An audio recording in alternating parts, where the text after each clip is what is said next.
कि मैंने दुनिया के संविधान पढ़े, अगर चंद लोग मिलकर तैयार तय करेंगे कि सरकार किसकी बने तो ये लोकतंत्र नहीं हो सकता है। ये लोकतंत्र तब होगा जब इस देश के हर बालिग व्यक्ति को अधिकार होगा कि वो अपनी सरकार चुने, अपना नेता चुने, अपना प्रत्याशी चुने, अपना प्राइम मिनिस्टर, अपना मुख्यमंत्री चुने। और अंत से वो सफल हुए, उन्होंने वोट का अधिकार दिलाया और उन्होंने जाते जाते कहा हम लोगों से सबसे कि अकेले मेरे कान में नहीं कहा, अकेले मान्यवर काशीराम साहब के कान में नहीं कहा, हम सबके लिए कहा कि मुझे मेरे जाने के बाद मरा हुआ मत समझना, जब तक संविधान जिंदा है मैं जिंदा। उन्होंने ये भी कहा, मैं नहीं कह रहा हूं मेरे पढ़े लिखे समाज के अधिकारी कर्मचारी यहाँ बैठे हैं, नेतागण यहाँ बैठे हैं, मेरे समाज भाई बहन यहाँ बैठे हैं, मैं गलत कहूं तो मुझे रोक देना भाई खड़े होके। ये बाबा साहब अम्बेडकर ने कहा कि अन्याय करने वाले से अन्याय सहने वाला ज्यादा दोषी होता है। बताओ कहा ने नहीं कहा?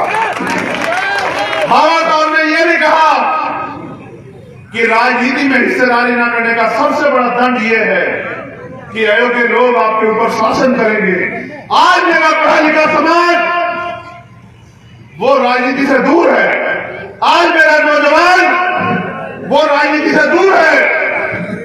कम पढ़े लिखे लोग, अयोग्य लोग सत्ता में बैठ के राज कर रहे हैं। साहब कहा करते थे वोट फूल वालों को दोगे तो उनके लोग ताकतवर होंगे, उनके लोग ताकतवर होंगे तो अपने लोगों को रोजगार देंगे, अपने लोगों को बिजनेस देंगे, अपने लोगों को पैसा देंगे, अपने लोगों को अधिकार देंगे, आपको कुछ नहीं देंगे। साहब कहते थे वोट पंजे वालों को दोगे तो पंजे वाले ताकतवर होंगे, पंजे वाले ताकतवर होंगे तो अपने लोगों को नौकरी देंगे, अपने लोगों को रोजगार देंगे, अपने लोगों को अधिकार देंगे, तुमको नहीं देंगे। अब मैं जानना चाहता हूं, आप दूसरों को अधिकार दोगे, दूसरों को ताकत दोगे तो चंद्रशेखर कैसे ताकतवर हो जाएगा? मेरे लोगों मुझे बताओ। अगर आप उनको ताकत दोगे, वो ताकतवर होंगे, वो ताकतवर होंगे तो अपने लोगों को अधिकार दोगे, वो अपने लोगों को अधिकार देंगे तो मेरे लोग तो सड़कों में बेरोजगार भी घूमेंगे। यहाँ जितने नौजवान बैठे हैं भाई और बहन, कितने सरकारी नौकरी लगे हैं पिछले 5 साल में? जरा हाथ उठा के मुझे दिखा दो जो लगा हो, मुझे बताओ। पिछले 5 साल में पहले नौकरी लगते थे एक का मतलब समझो कि हजार लोगों में एक आदमी नौकरी, तो इसको समझो पहले हर साल 2-4 लोग रोजगार पे लगते थे आपके गांव देहात से, आपके रिश्तेदार, आपको खबर आती थी। आरक्षण, सरकारी नौकरियों में आरक्षण, जब 2 अप्रैल को इन्होंने SC/ST एक्ट के खिलाफ संघर्ष किया, सरकार सुप्रीम कोर्ट के आदेश के बाद आपने संघर्ष किया तो सरकार डर गई। सरकार डर गई तो उन्होंने कहा सीधे से मुकाबला नहीं कर सकते, आरक्षण नहीं खत्म कर सकते, तो अब इन दलित पिछड़े वर्ग के लोगों को सड़कों पर लाने का तरीका यही है कि सारे सरकारी डिपार्टमेंट प्राइवेट कर दो। जब सरकारी डिपार्टमेंट प्राइवेट हो जाएंगे, प्राइवेट सेक्टर में आरक्षण नहीं है, तो दलित पिछड़े वर्ग के लगे लड़के मेहनत मजदूरी करेंगे, किसी का तस्ला उठाए, किसी खेत में काम करेंगे, किसान कमेरे पिला दे। अगर आर्मी में चली जाती तो इन्होंने अग्निवीर लागू कर दिया कि 4 साल के लिए नौकरी मिलेगी। अगर हमारे वर्ग के लोग सफाई कर्मचारी काम करने लगे तो इन्होंने वहां भी ठेकेदारी लाकर घुसेड़ दी कि ये पैसे वाले ना हो पाए, पूरे दिन सफाई करें और फिर 5-6 हजार रुपए में अपने बच्चों का पेट भी ना पाल पाए। मैं आपको ये बताने के लिए यहाँ आया हूँ कि अगर आप मुझे ताकत नहीं दोगे तो मैं आपके अधिकार कैसे सुरक्षित रख पाऊंगा, मुझे आप बताओ। भाई कानून सड़कों पे नहीं बनते, सभाओं में नहीं बनते, कानून विधानसभा और लोकसभाओं में बनते हैं और कानून लगाने की शक्ति, लागू कराने की शक्ति उनके पास होती है जो सत्ता में बैठे होते हैं। मैं पिछले 10 साल से दिन रात एक करके गली गली घूम के पूरे देश में, और मेरे साथियों द्वारा जहां भी अत्याचार कहीं भी पूरे देश में होता है, मैं और मेरे साथियों द्वारा हर तरह की लड़ाई लड़ी जाती है। बताओ लड़ी जाती है नहीं लड़ी जाती है? आप लोग हाथ उठा के बताओ। कोई एक लड़ाई बताओ जिसमें मैं घर बैठ के सोया हूँ और समाज को अकेले लड़नी पड़ी हो, आप बताओ पिछले 10 साल में।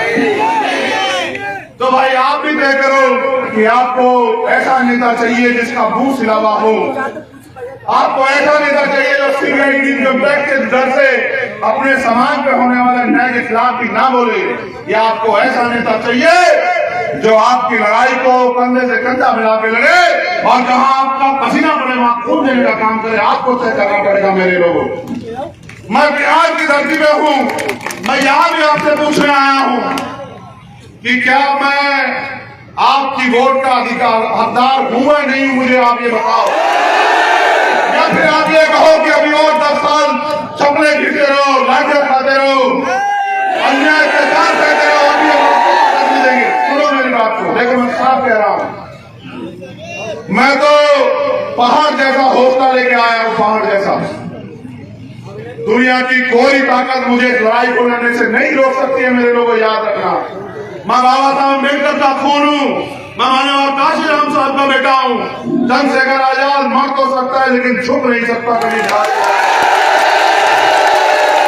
मैं आपसे पूछना चाहता हूं कि मेरा भी संघर्ष आपसे कुछ मांगता होगा, मेरा भी संघर्ष मेरी माँ बहनों से कुछ उम्मीद रखता होगा।